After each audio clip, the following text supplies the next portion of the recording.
Après les déploiements des troupes de l'EAC, puis de l'intégrité, là, ça sera notre deuxième invité, Jean-Baptiste Kassekwa, le député national, il est déjà dans nos murs, il sera là, mais on parle d'abord de l'agression de Christian Bossembe et aussi des activités de M. Félix Chamala. Bienvenue. Bienvenue David, bienvenue à tous les téléspectateurs. Vous venez de l'Alaba. Direct. Oui, on vient de l'Alaba justement pour palper le grand travail qui est en train d'être effectué par Fifi Masuka qui dirige... Elle vous a aussi enrôlé dans sa campagne ou dans son équipe. Bon, vous savez très bien que nous sommes là pour servir en tant que journaliste. Nous sommes là aussi pour voir ce qui est en train de se passer dans le pays et surtout dans nos provinces, parce que nous sommes loin de Kinshasa. Il faut aussi aller vivre les réalités qui sont en train de se vivre au niveau du Lualaba pour ramener au moins ça au niveau de Kinshasa. Qu'est-ce qu'il y a comme réalité? Bon, au Lualaba, je vous dis, il y a deux choses qui se font. Le Lualaba aujourd'hui va faire une fierté pour la République démocratique du Congo. Lualaba, cette province, à travers la gestion de cette dame Fifi Masuka, à travers tout ce qui est en train de se passer au niveau de la province. Je prends l'exemple de l'aérogare qui est en train d'être presque à 80% de travaux d'ici près que le chef de l'État va bénéficier pour aller inaugurer ça. Ça sera la première fois d'avoir ce genre d'aérogare en République démocratique du Congo. Et ça s'est fait où? Ça s'est fait au niveau du Lualaba avec une dame qui a pris cette responsabilité. C'est son initiative ou bien c'est celle de son prédécesseur ou c'est la continuité de l'État? Bon, Jean-David Kilolo, en parlant de la continuité de l'État ou pas, vous savez que Masuka a trouvé l'aéroport au niveau de fondation et un aérogare qu'on construisait sous endettement, la province était endettée dans une de banque de la République démocratique du Congo. Mais quand cette dame est arrivée, elle a remarqué qu'avec tout ce que la province du Lualaba est en train de régorger comme de ressources, comme en matière de moyens, nous ne pouvons pas arriver à aller prendre des dettes au niveau de la banque pour construire un aérogare. C'est pour cela elle s'est tapée, elle s'est dit avec son gouvernement, nous devons payer d'abord de dettes avant de continuer. Elle a payé toutes les dettes. Toutes les dettes. Aujourd'hui, l'aérogare de Kolwezi est à 80% déjà de travaux que vous allez voir d'ici près. C'est le bijou de la province du Lualaba grâce à cette dame Fifi Masuka sous le leadership de Félix Antoine Tshisekedi. Donc tout ça, c'est lorsque vous êtes allé là, vous avez constaté ça? Vous savez très bien que je suis parti au niveau du Lualaba. J'ai eu à faire au moins 3 semaines de visitation des chantiers. Au niveau de Lualaba? Oui, oui, au niveau de la province du Lualaba. Sous sa direction? Sous la direction de Fifi Masuka. Vous vous réveillez le matin à 8h, vous rentrez à 17h. Pourquoi? Parce que au Lualaba, il y a 2 chantiers. Vous allez vous fatiguer. 3 semaines de visitation de chantier, entre autres, à part l'aérogare. Quand vous sortez juste de l'aéroport de Kolwezi, vous allez trouver le changeur qui est en train d'être construit là-bas. Le changeur, oui. C'est-à-dire, c'est une façon aussi, la route nationale numéro 39 qui passe de 2 côtés, il y aura l'échangeur, il y aura une route, des routes qui vont près se croiser pour au moins qu'il y ait le bon passage de véhicules à ces lieux. C'est-à-dire, Fifi Masuka, avec le Lualaba d'aujourd'hui, quand vous partez dans le quartier Jolicite, vous allez trouver que plusieurs avenues, à au moins 60% des avenues sont asphaltées. Et quand vous descendez vers il y avait, vous savez très bien au niveau du Lualaba, il y avait de ce côté-là, entre Jolicite et Quartier Latin, il y avait un grand ravin qui s'était tracé là-bas. Alors, les gens de Jolicite ne peuvent pas accéder au niveau du Quartier Latin facilement. Alors, il faut contourner vers Mwangeji pour aller visiter de l'autre côté. Alors, avec l'aide de Masuka, aujourd'hui, les habitants de Jolicite, les habitants de Quartier Latin se fréquentent facilement aujourd'hui avec l'œuvre réalisée par le gouvernement provincial de la province du Lualaba sous le leadership de Fifi Masuka. C'est-à-dire, aujourd'hui, le Lualaba, c'est une fierté pour la République démocratique du Congo. J'ai découvert qu'au Lualaba, c'est une place où les autres gouverneurs devraient aussi aller apprendre la bonne gestion. Pourquoi? Parce que... La bonne gestion, est-ce qu'au niveau du social? Bon, au niveau du social, là, lorsque... Mais parce que il y a oui. ceux qui viennent de là, Oui. qui disent qu'au niveau de Lualaba, la vie est chère. Bon, vous savez très bien que la province du Lualaba est une province minière, là où il y a tellement, beaucoup de gens se prennent au moins de luxe, que non, c'est là où l'argent se trouve facilement. Mais en ce qui concerne la vie sociale, vous savez que le gouvernement provincial du Lualaba s'intéresse au social de la population. J'étais là sur place, il y a eu hausse de prix de maïs. Alors la population s'est élevée pour dire le sac qui quitte de 30 000 à 25 000 jusqu'à 60, 80 000, voire même 90 000. Alors, juste après 2 jours, Fifi Masuka, à travers son gouvernement, elle a envoyé Madame le ministre de l'économie, Lydia Kapapa, justement pour aller...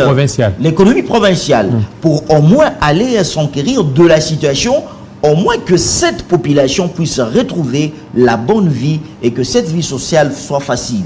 Alors la dame était allée voir au moins les sociétés qui produisent de farine sur place et voir même au niveau de Lubumbashi, là où il y avait le stock provincial du Lualaba. Alors on a fait ça, je vous dis, dans 4 jours à 5 jours, Fifi Masuka, avec son gouvernement, avec le ministre de l'Agriculture, le ministre de l'Économie, Lydia Kapapa, avec ce ministre qui accompagne Fifi Masuka, ont fait l'essentiel. Et quand je vous parle, il y a eu des tonnes et tonnes de maïs qui sont entrés au niveau du Lualaba et le prix est baissé et la population aujourd'hui est contente. C'est pour vous dire tout simplement, elle se soucie avec son gouvernement de la vie sociale. Et il ne faut pas encore oublier, à 100 km de la ville de Kolosi, il y a déjà un projet de au moins le projet agricole de Mulumba,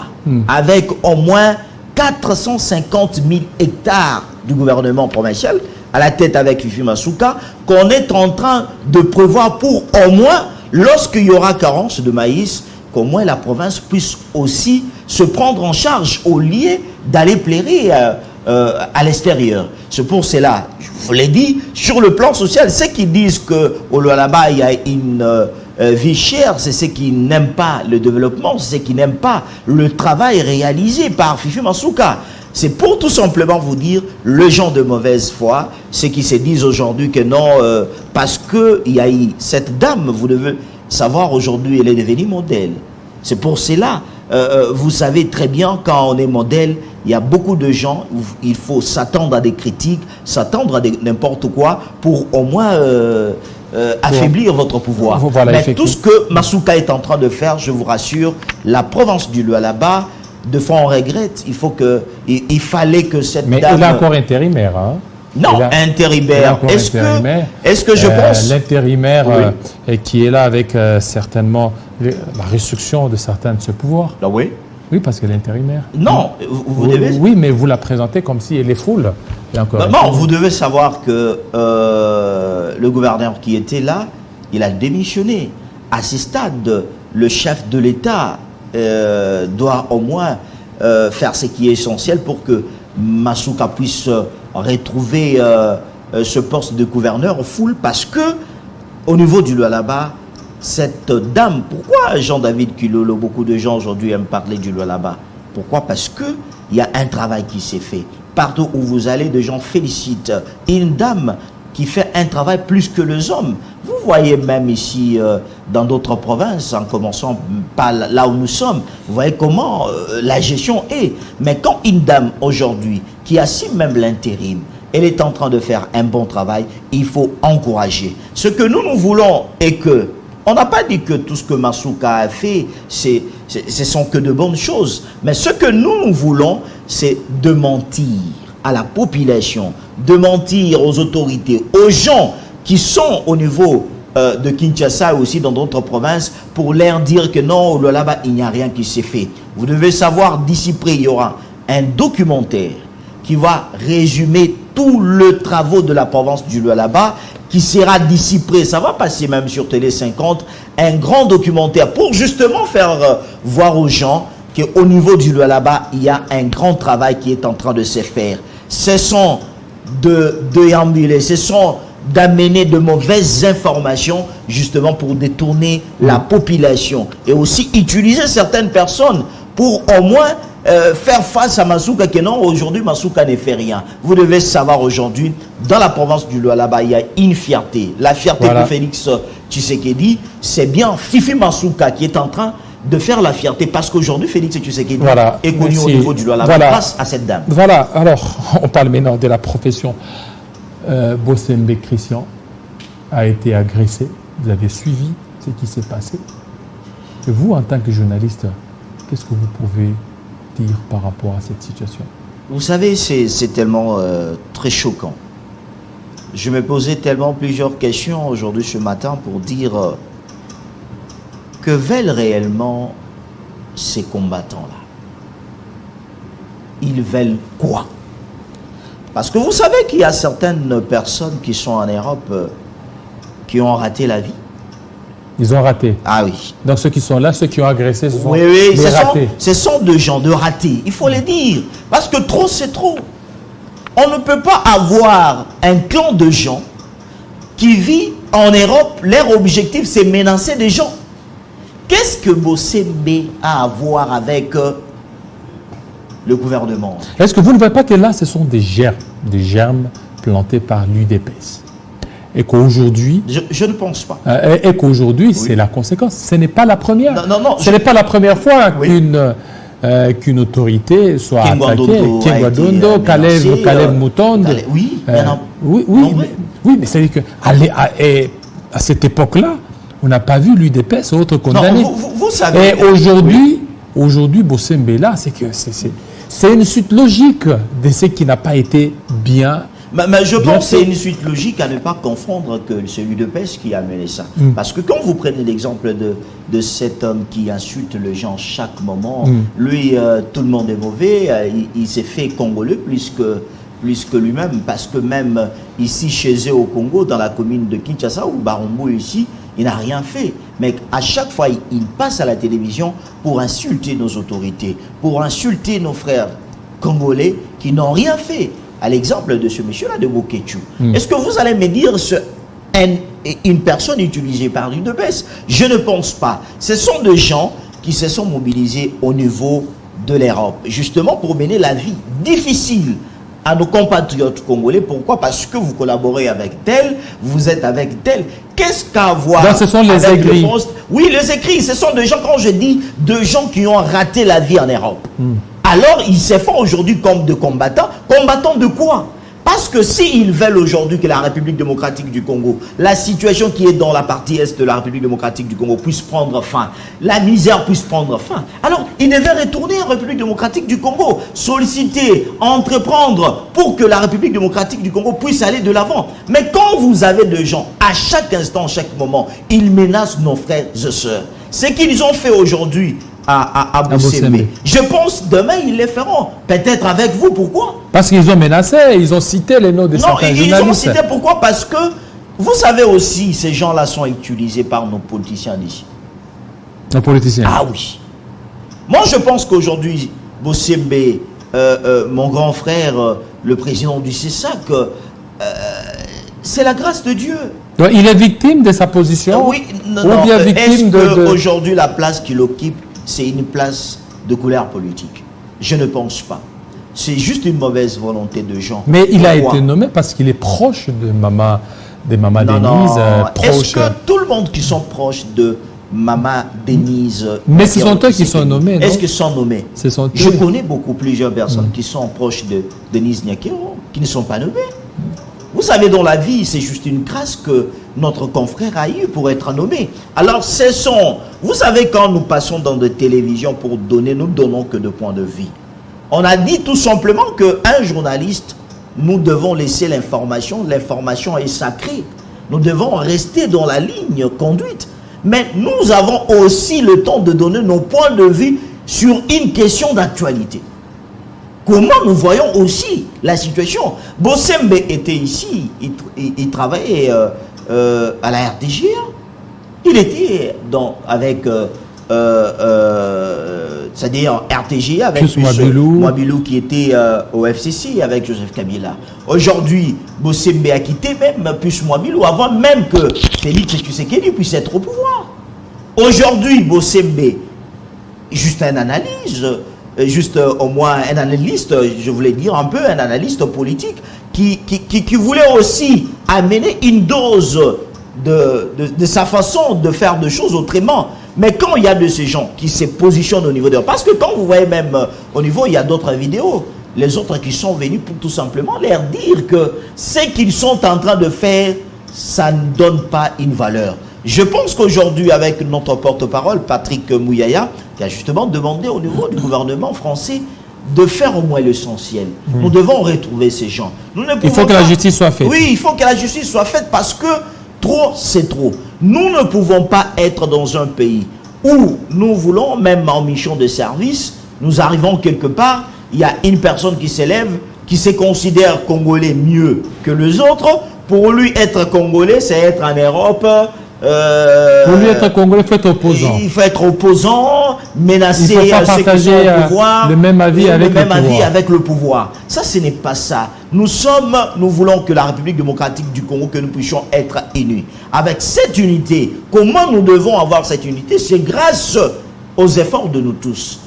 Et moi je me demande, si vous voulez approcher Bossembe compte tenu de sa position aujourd'hui, mais donnez des conseils à Bossembe, mais notre frère, voici tel gens. Beaucoup de ceux qui sont en train de faire de bêtises, permettez-moi le terme, au niveau tout ça, parce que c'est les réseaux sociaux aussi qui leur a donné un peu... Hein, effectivement, ce sont des réseaux sociaux aujourd'hui. Et à plus, lorsqu'ils faisaient ça, ils filmaient et puis ils savent que non, ça va passer. Oui, ça va passer, tout ça. On va nous dire. Parce que ce genre-là, Jean-David Kilolo, si vous partez ici à Kinshasa, plusieurs d'entre eux, leur famille galère. Leur famille? Oui, leur famille galère. À l'exemple de Bokeh Chola, qui lui, quand il n'y a aucune personne en République démocratique du Congo qui est exact. Pour lui, il est exact, lui, Bokechu. Il est exact, pourquoi? En insultant les gens, en dire de n'importe quoi. Nous n'avons pas besoin de ça. Est-ce que Bokechu, là, si on l'amène même, je dis très bien, on l'amène même comme bourgmestre dans la commune de Kinshasa, il ne sera pas même géré. Il ne faut pas citer ça. Non, il faut le dire parce que nous ne sommes pas à ce stade-là où nous devons être intimidés par des gens qui manquent de positionnement, qui n'ont rien à faire en Europe.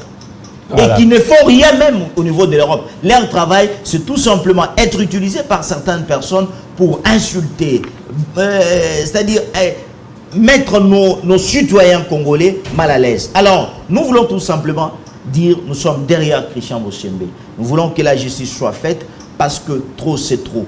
Ce qui est passé au niveau de l'Europe avec Christian Bossembe, un jour ça peut m'arriver, un jour ça peut vous arriver, un jour ça peut arriver aussi à d'autres confrères. Alors nous devons condamner, dire à nos confrères qui sont en Europe, le Congo n'est pas en France, le Congo n'est pas en Belgique, le Congo n'est pas au Canada.